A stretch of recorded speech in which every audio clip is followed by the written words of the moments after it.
Why did you write this book with Olivia on Xi Jinping's political thought? What makes Xi Jinping's political thought so important to study?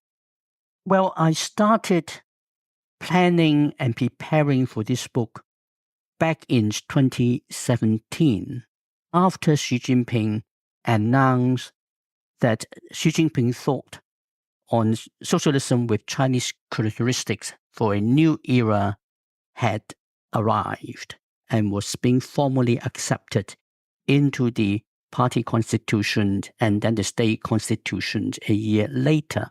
When he did that at the 19th Party Congress, it was clear to me that this is not just a vanity project like his two predecessors who liked to add some kind of ideological contributions. It was clear to me from the very beginning that Xi Jinping meant it to be something big, something that would effectively be used as the state ideology of China in due course. And that's why I started on that from the very beginning. And then, of course, later on, I was able to recruit Olivia to join.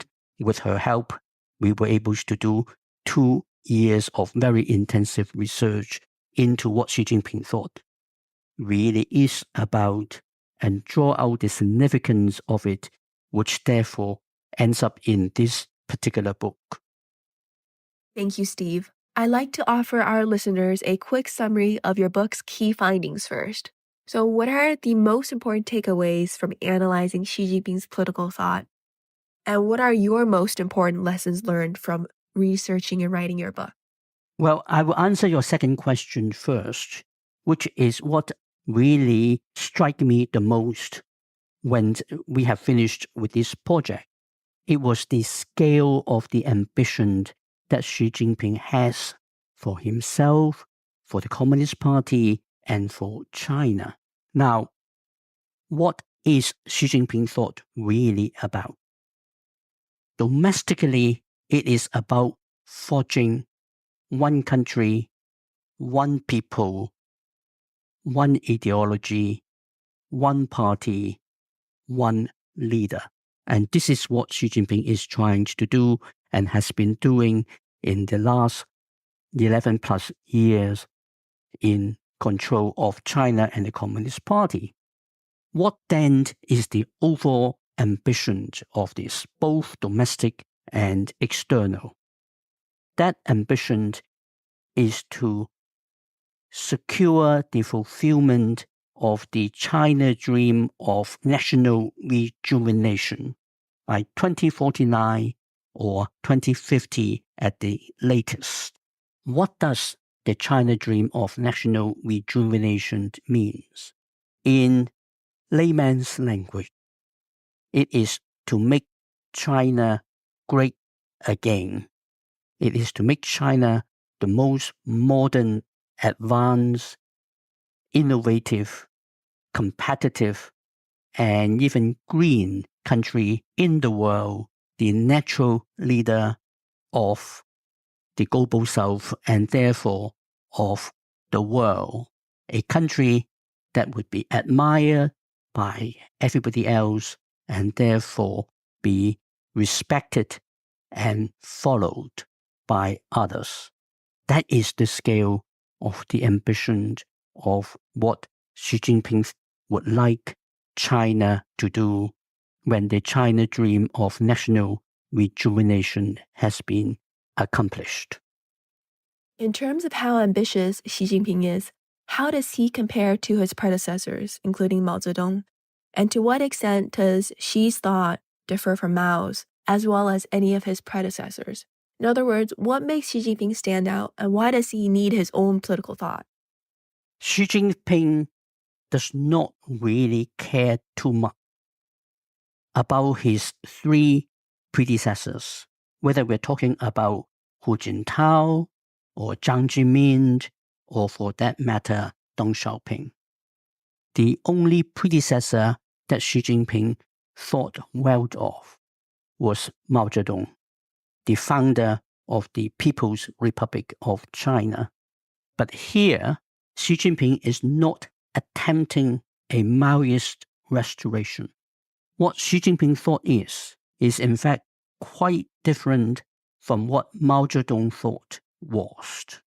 Mao Zedong thought was essentially a signification of Marxism-Leninism, meaning that Mao Zedong was trying to adopt and then adapt Marxism-Leninism, which was developed in Europe based on the experience of urban cities and the struggle of the proletariats, and how that proletariat revolution would come to play, and adapt that into the agrarian context of China, where in quotation marks, the Chinese Revolution was to be carried out in the countryside surrounding these cities. What Xi Jinping has done in what he calls, in quotation marks, signification of Marxism, he is really talking about something very different. He is talking about making Marxism Sino-centric. He is talking about Marxism as the ultimate development of Chinese civilization and culture and tradition, which could only happen because of the existence of the Communist Party to make the two work completely together. So you can see that there is a very significant difference. And there's also another difference here, which is that when Mao talked about Marxism-Leninism, he clearly acknowledged both the Marxist and the Leninist elements in that communist ideology. Xi Jinping, who comes out very clearly in this book as one of the, or indeed the ultimate Leninist in the Communist Party of China, does not even mention Leninism at all. He would simply call it Marxism, deliberately ignoring the differences between Marxism and Leninism. So the version of communism that Xi Jinping advocates as part of Xi Jinping thought is something that Confucius, if you could bring him back from the grave from 2,000 years ago, would not recognize as Confucianist, is something that if you can bring Marx back from the grave, he would not recognize it as Marxism either. It is something very different, very Sino-centric. Thank you, Steve. I'd like to follow up on the point you made that Xi differs greatly from his predecessors. It may be easier to understand this theoretical difference if there are concrete examples. What have you seen in terms of specific policy differences?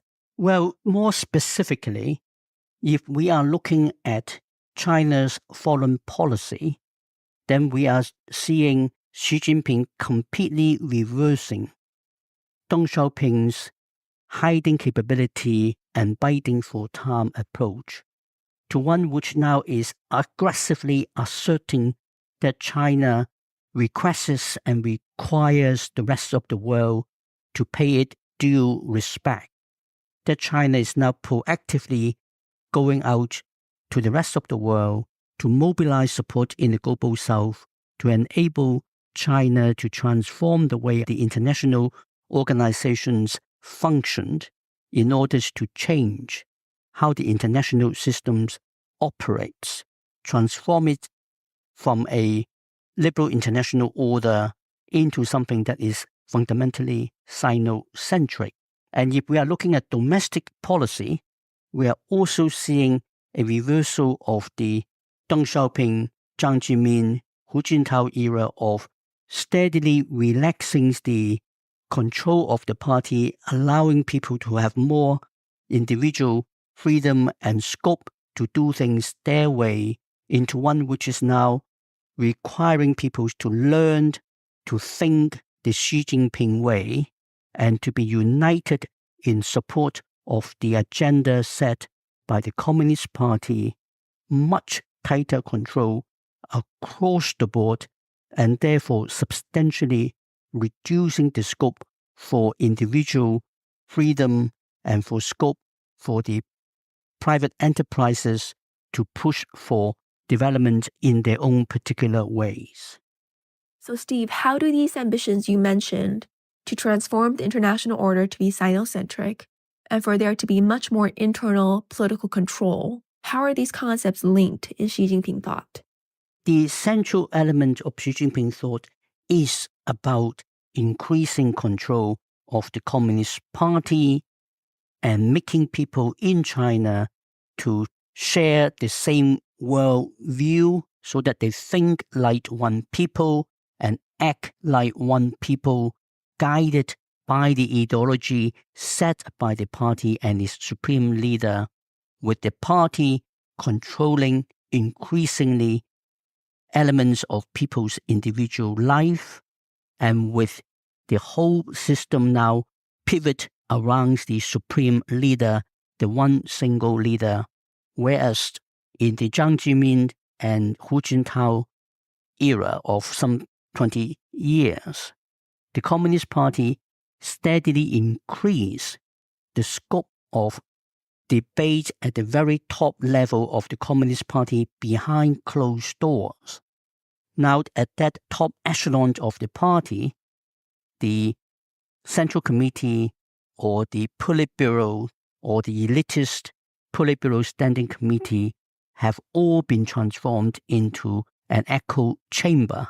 They all now have to follow Xi Jinping's leadership and ideas. And that is a huge change. And just to make sure I understand, how does Xi Jinping's desire for control differ from those of his predecessors, including that of Mao? The difference between Mao and Xi Jinping is that in the Mao's era, it was the old-fashioned summary totalitarian control. Xi Jinping is attempting a modern digital approach of totalitarian control. So in many ways, it's a lot smarter in how it's being applied. So it doesn't have to cause the kind of upheavals that Mao caused, for example, by launching the Great Leap Forward or the Cultural Revolution. Xi Jinping can use digital technologies that enable him to control how people think, what they are studying, what they are allowed to read, and also to change the way how people behave. One of the things that he has done, for example, is over the Uyghur people in Xinjiang. From Xi Jinping's perspective, he is leveling up. He is getting people in Xinjiang, the Uyghurs, to become more like mainstream patriotic Chinese, who subscribes to the mainstream Chinese culture, who is loyal to the Communist Party and embrace the leadership of Xi Jinping. So all these are now happening without necessarily unleashing the whole country into chaos. So what you're saying is Mao is more willing to leverage social movements, protests, revolutions to advance his objectives, whereas Xi, with advancement in new surveillance and control technologies, don't necessarily need these other forms of activities to exert his control. But similar to Mao, Xi also wants to maximize his power and control. Is that a correct understanding? Well, I think that is a good understanding of it, where I would add as an additional and very important distinction is that Mao Zedong was interested in Mao and the Maoist revolution and how changes should be implemented. But Mao was not so bothered with the Communist Party itself. Xi Jinping focused much more on the Communist Party. For him, something like the Cultural Revolution, by which Mao unleashed the masses, the general public, to take on the Communist Party in order to follow Mao's idea, was unthinkable under Xi Jinping. Xi Jinping will do it through the Communist Party, with the Communist Party, and by the Communist Party. And that's an important distinction. And maybe this is too basic of a question, but why is Xi Jinping so set on the Communist Party? Is it because it's the only party in China that he could leverage and the one that he's from? Or is he really ideologically fixated and believes that the Communist Party is the only way to achieve what he believes is the best for China? Well, this is exactly the point, it is ideological. The big difference between Mao Zedong and Xi Jinping is that Mao Zedong was not ultimately a devoted Leninist. Xi Jinping is, if you like, the ultimate Leninist in China. For Xi Jinping, the Communist Party as a Leninist instrument of control is absolutely pivotal to everything he tries to do. So he will keep his control over the Communist Party.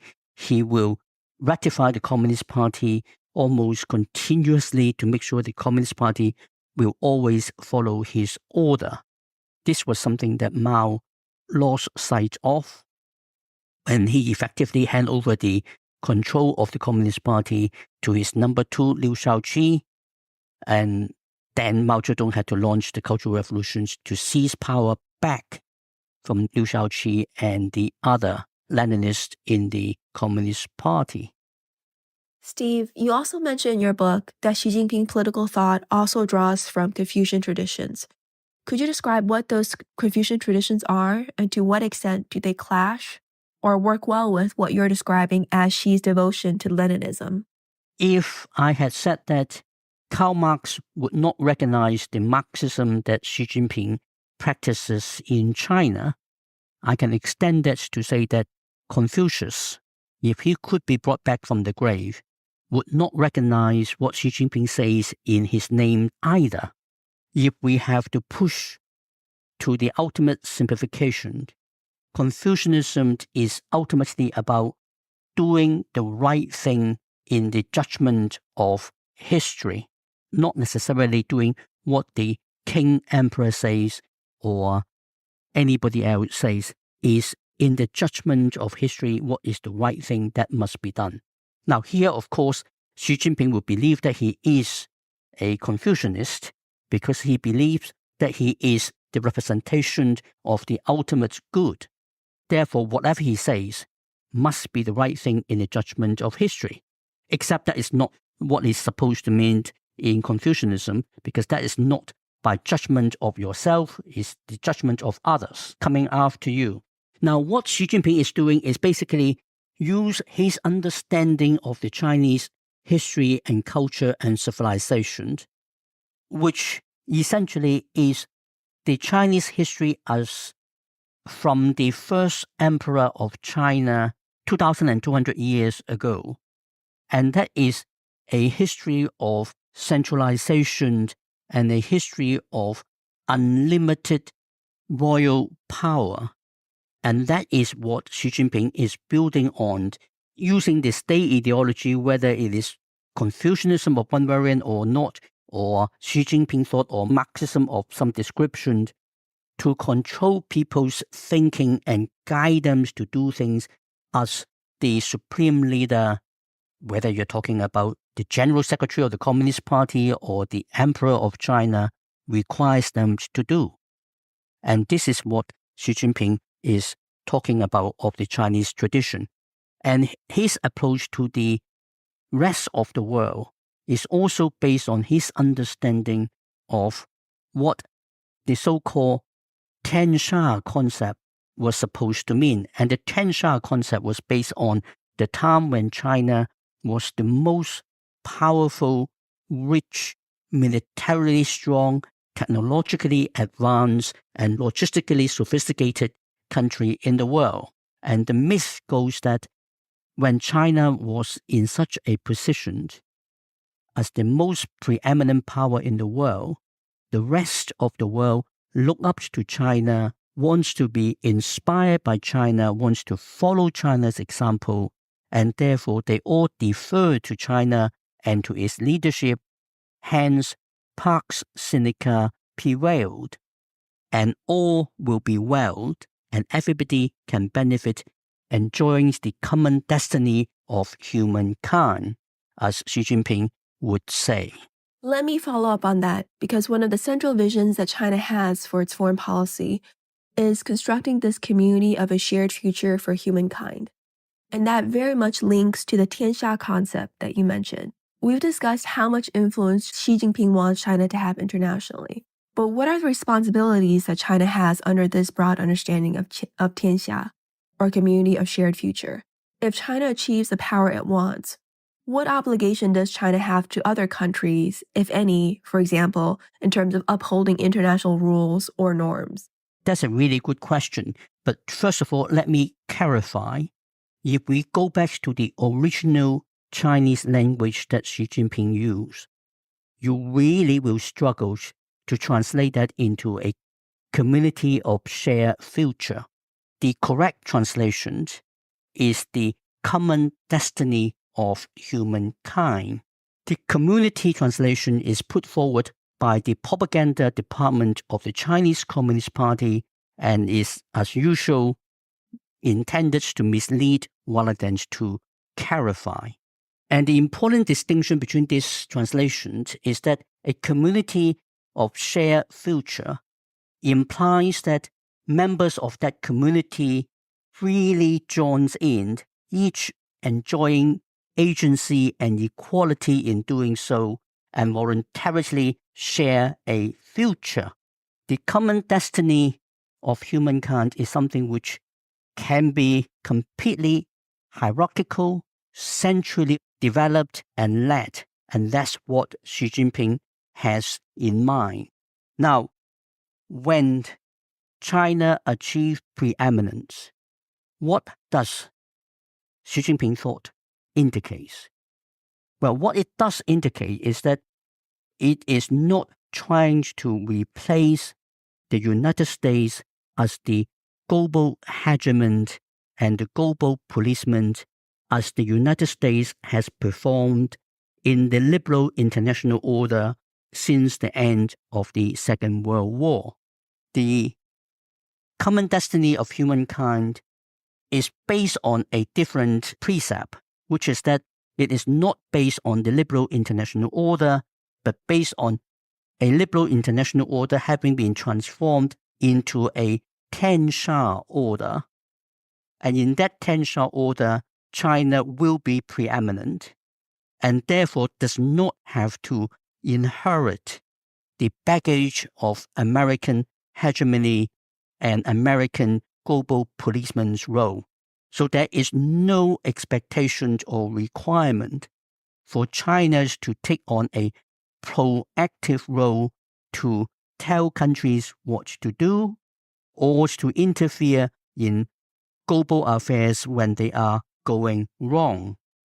It simply requires others to accept the preeminence of China, in return for which China will not proactively go out to tell other governments how they should govern their own people. So it's a significant contrast to the way how the liberal international order under U.S. leadership or U.S. hegemony operates since the end of the Second World War.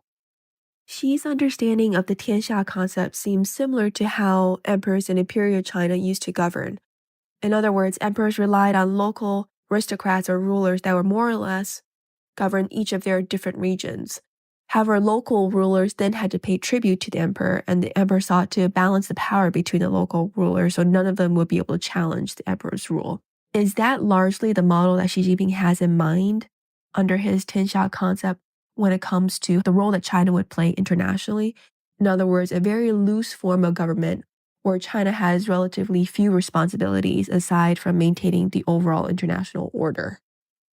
Well, in a word, yes, I think that is basically what Xi Jinping's general direction of travel is being implied.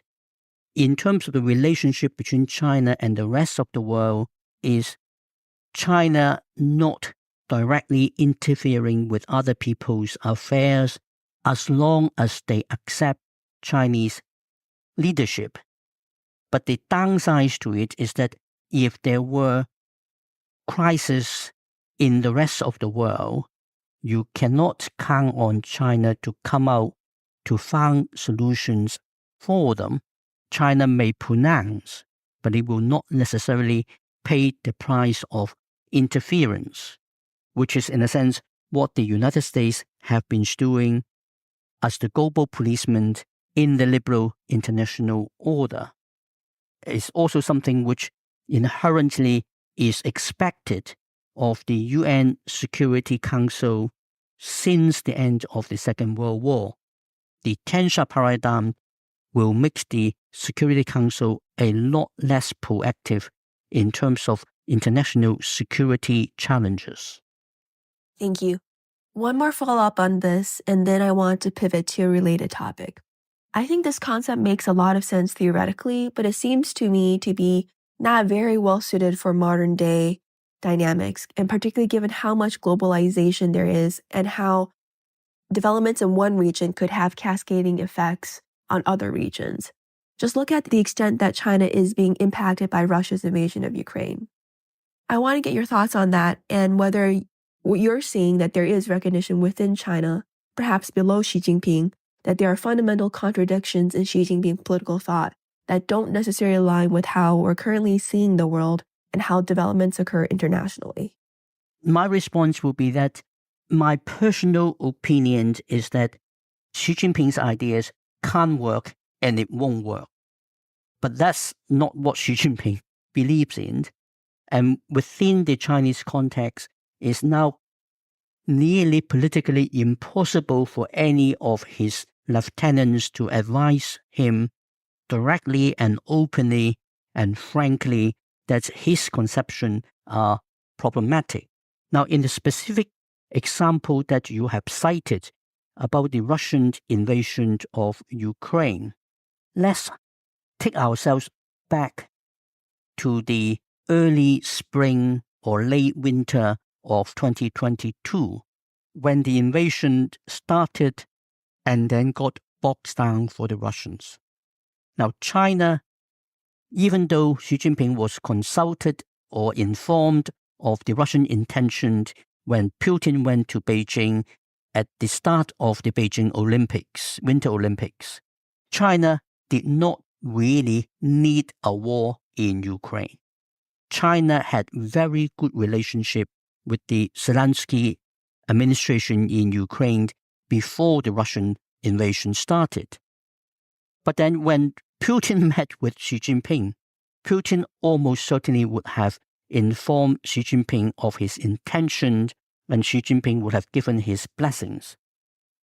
And if what Putin told Xi Jinping was quite simply that once we have got Ukraine sorted, which will be done quickly and effectively, you will have an administration in Kyiv that would be even more friendly to China than the current government under Zelensky. What's there not to like? But once the Russian invasion got bogged down, China or Xi Jinping was uniquely well placed to play a peacemaker role. And that would have hugely improved China's standing globally as a leader, which Xi Jinping craves. So your normal international relations theory would have put Xi Jinping in a position where he would be best placed to deliver subtle diplomacy, being the only global leader who could have gone to Moscow, talk to Putin, and then tell Putin, I'm going to fly to Ukraine and talk to Zelensky, and you will make sure I will get safe passage. And there's no way that Putin would disagree to that. Not even President Biden, he could not do that. But Xi Jinping did not even consider that option. Instead, in April 2022, Xi Jinping unveiled the Global Security Initiative. Now, April 2022 was a time when Europe and the United States focused on the threats to the traditional security of Europe re-emerging and the risk of an energy crisis emerging in Europe in the winter of 2022. But at a time when countries in the global south were beginning to worry about food security that may happen in a matter of months for them, and much more immediate energy problems for them because of the disruptions of the war. And the Global Security Initiative was about telling everybody, with countries in the global south in mind in particular, that the security of each and every country is equally important, implying that Europe should not have priority over Africa or the Middle East or elsewhere. And that gave China a hell lot more leverage in terms of engaging with the global south than he was trying to do if he had attempted a subtle diplomacy which might not have been successful. And this is really the kind of behavior that shows you the priority Xi Jinping has is to win over the support in the global south for his agenda in the international organizations, rather than deal with the kind of specific security challenges that emerge in whichever parts of the world it may happen to be.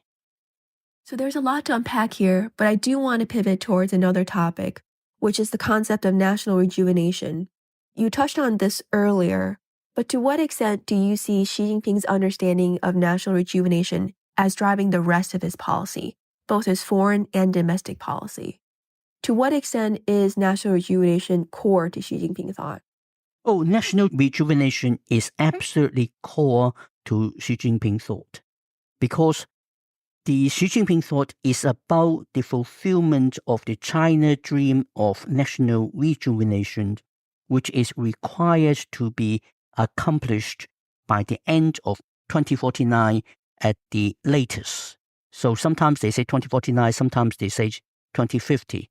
Really is the end of 2049, the centenary of the founding of the People's Republic of China.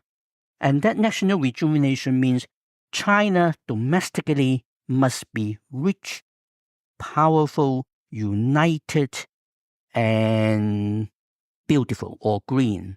Externally, it will have to take places like Taiwan back into China and establish itself effectively as, if you like, the first nation in the world, that everybody will be respecting China for what it will be by that point.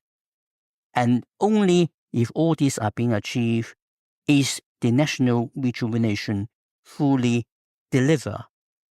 So there are huge ambition that Xi Jinping is focused on delivering to China.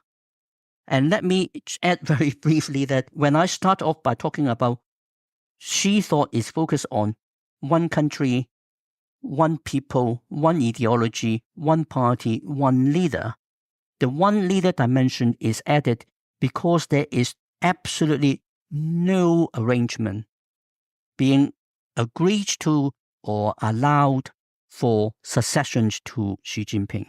Xi is not expecting that he will not be able to see the China dream being fulfilled by 2049, 2050, by which time he will only be a very youthful 95. I do want to link this back to China's foreign policy. So given what you described about Xi Jinping's political thought, Xi's worldviews, and his ambitions, how can he be best deterred from using force against any of China's neighbors? The clue to that was the first major speech Xi Jinping made when he became leader of China in 2012. When he refers to the collapse of the Soviet Union, he was reminding his comrades in the Chinese Communist Party that for that great fraternal party, the Communist Party of the Soviet Union, the problem was when a traitor like Gorbachev emerged among their ranks. Comrades were not men enough to stand up against the traitor, and the great Communist Party of the Soviet Union collapsed. This is not going to happen in my war. Now, the lessons to draw here is that for all his exuberance and articulation of confidence, he is acutely aware that the political system he leads can have an Achilles heel. And when he sees a basic threat to the Communist Party and therefore his hold to power, he will do whatever it takes. If that means reversing himself, so be it. We have seen him done that when he reversed himself over the zero-COVID policy at the end of 2022, when the anti-zero COVID protests included among their ranks people who were holding up blank papers in protest. She could see that that's a challenge to the authority of the party and therefore to him. And he suppressed them and reversed the zero-COVID policy to remove the cause for that protest. If we apply this to the foreign policy and security policy dimension, China under Xi Jinping cannot be deterred by conventional military deterrence, because there's no general or admiral in the Chinese system today who will dare to tell Xi Jinping that China should act on that military deterrence. But if the US can mobilize the democratic countries of the West in Europe, in Japan, in Korea, and a few others, and collectively send a message to China that if you persist with a particular course of action, for example, invading Taiwan, we will break off our economic relationship with you. And that will mean the Chinese economy will be in a complete tailspin. Even Xi Jinping himself will immediately see that this will pose a basic challenge to his and the Communist Party's capacity to stay in power in China. And that, I think, is the most effective way to deter him. But it will have to be a very credible threat from a united group of the leading Western democratic economies. Thank you. This is very fascinating. So you are providing a recommendation for how to deter Xi that is very different from how we conventionally think about deterrence on the defense or security side. From your perspective, you view anything that could cripple or undermine the CCP as the most important way to deter Xi Jinping. In other words, the military balance of power is less important. I will add to clarify is that it has to be something that Xi Jinping himself can see and understand immediately. If it requires some advisors in the Chinese systems to explain to Xi Jinping, that deterrence won't work. Deterrence doesn't work when the ones to deter has the capabilities to deter. It works when the one that needs to be deterred can see the risk of not accepting and acting on that deterrence. And the replacement of the base by an echo chamber in the leadership of China means that there's nobody who can tell Xi Jinping that he should be deterred.